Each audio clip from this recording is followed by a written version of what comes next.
looks like they are trying to go back to be scary. I figure if this is the modern twist of him being hacked rather than possessed, it could lead into everyone that buys the Chucky doll gets, issues Yeah, with maybe. it. But I feel like it's gonna be just the one. I hope so. Maybe you're right, and they're gonna do something different. But I do think it's just gonna be the one.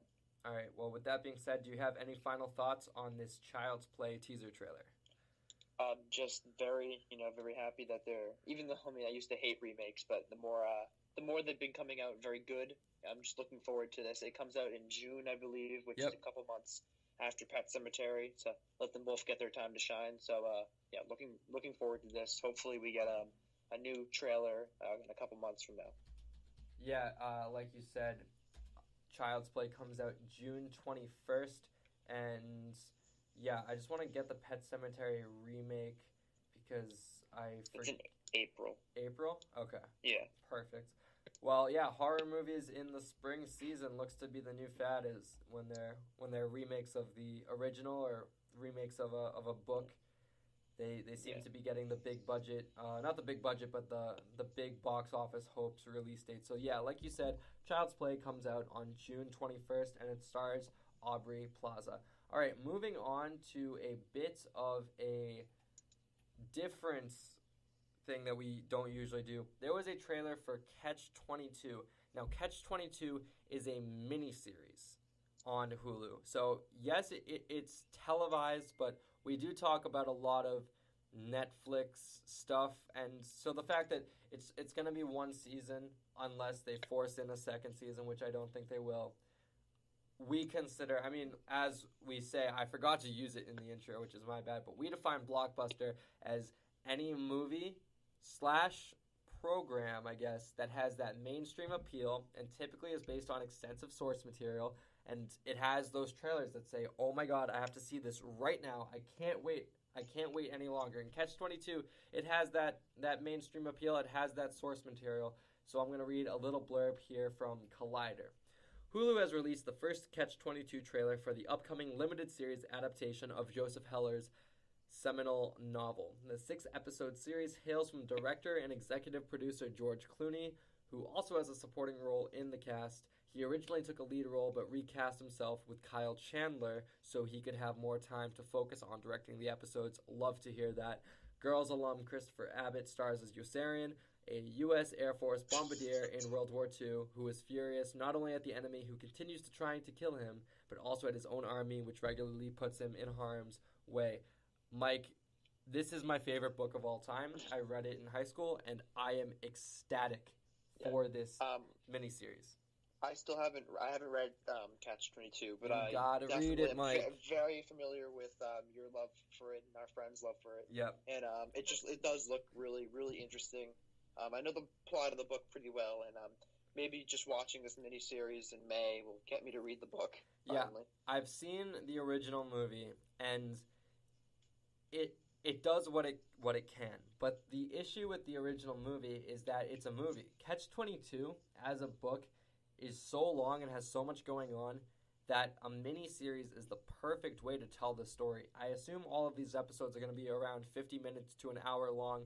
The idea that we would get a 6-hour movie essentially for this is perfect for the source material. There's so much that goes on and so much character depth and involvement we get with these characters. Each of the chapters in the book is named after a character, and we basically get a chapter from their perspective. And there's twists and turns, and it puts war in a whole different mindset where rather than just the good guys versus the bad guys, you got to think, well, are the good guys internally the bad guys? It makes war. This book, I lose myself talking about it. I haven't read it in, I believe 2 years, but yeah, I definitely want to reread it before I watch the miniseries because I just want to refresh myself with everything. But that iconic line at the end of the teaser, we haven't really talked about the contents of the teaser. It's basically flashes and shots of random stuff in the miniseries, not really alluding to what's going to be going on, but it concludes with that iconic line,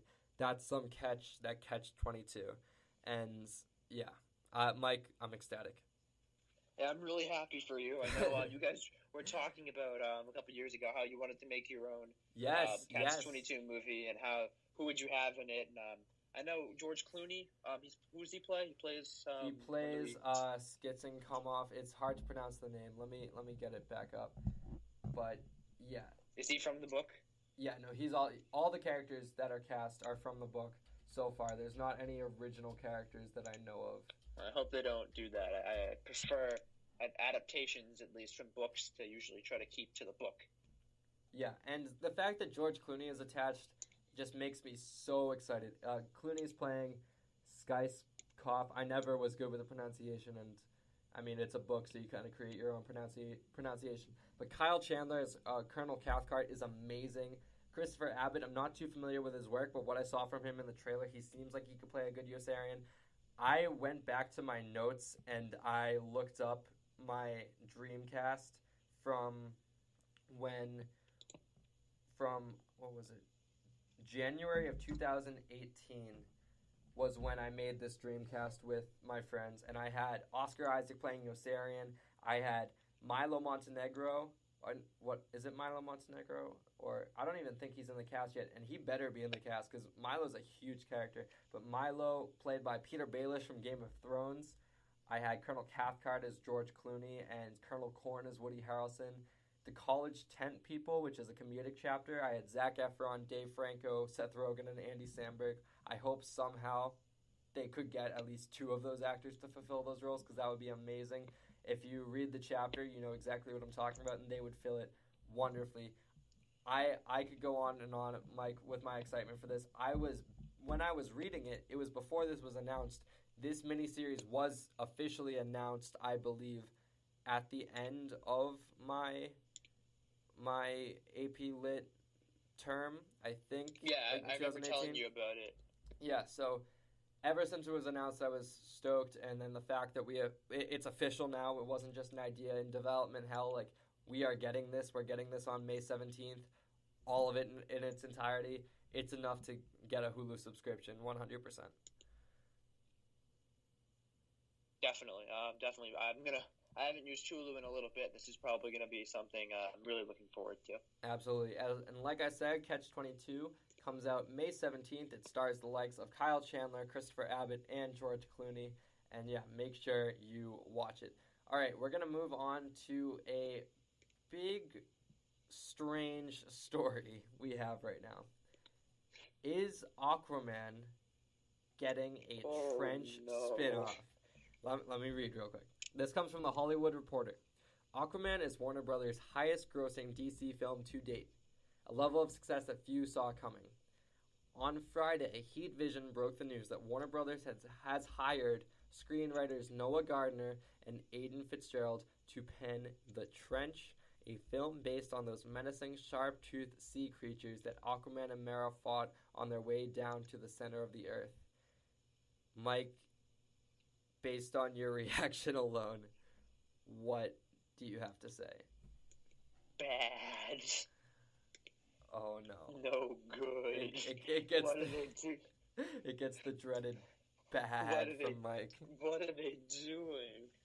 Okay. Aquaman was fine. They don't need to make a cinematic universe about his ocean.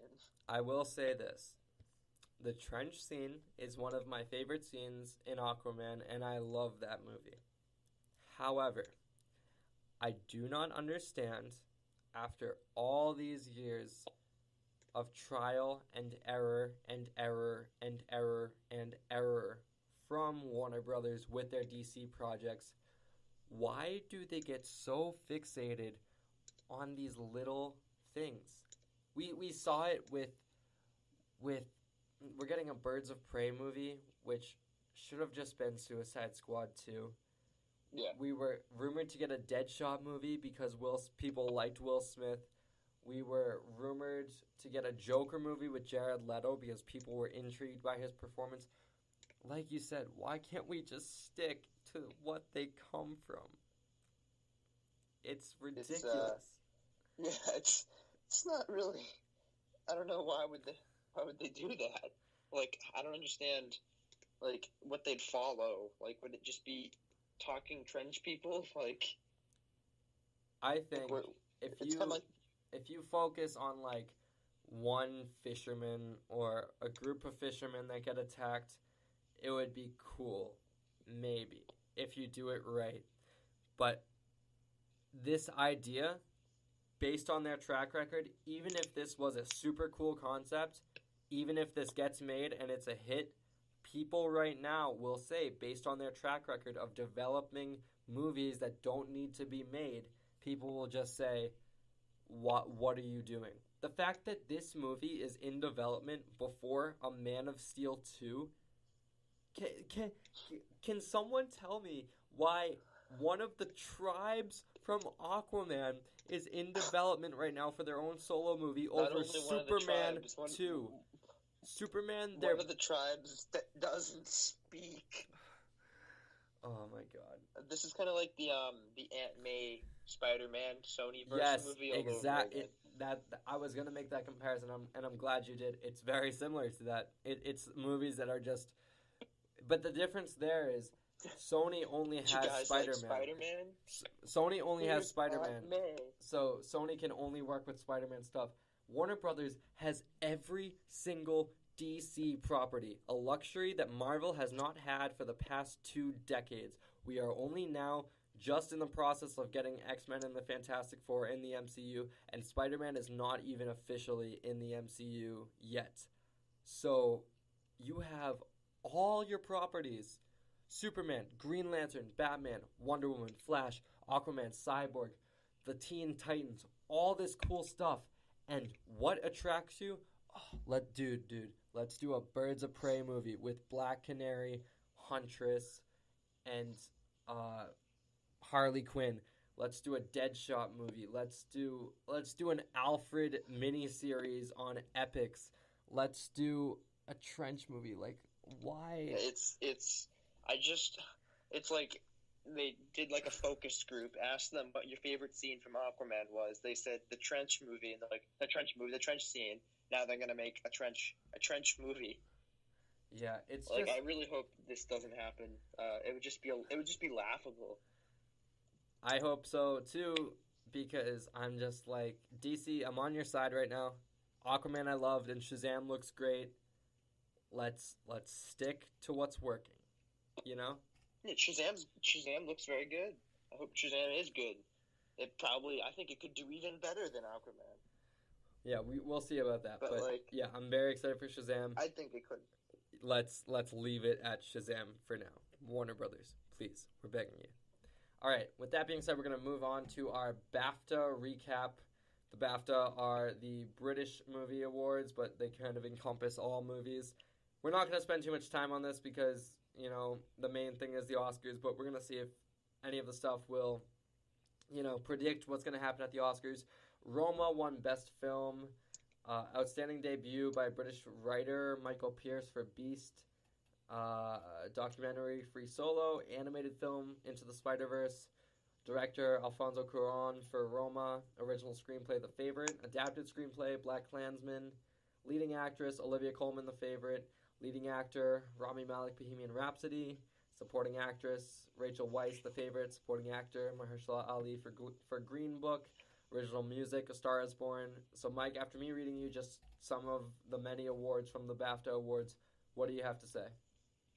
It definitely seems like usually the BAFTAs are the precursor to what the Oscars are going to be. That's true. And a lot of that stuff that was won, it makes sense. I do think Roma is going to sweep the Oscars, at least for like best film and best actors.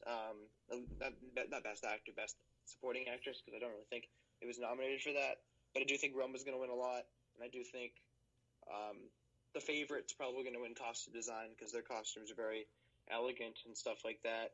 But I do think Rami Malek is going to take the Best Actor award. Yeah, He won the Globe. He won the BAFTA. Now he needs to get the Oscar, and he'll have all 3 Best Acting awards of the year. Yeah, very happy to see him win that. Yeah, it's honestly between him or Christian Bale. And Christian Bale hasn't been winning them. I do hope Rami takes it. Yeah, that's the one that stood out to me, Rami Malek winning, because Golden Globes kind of really don't matter.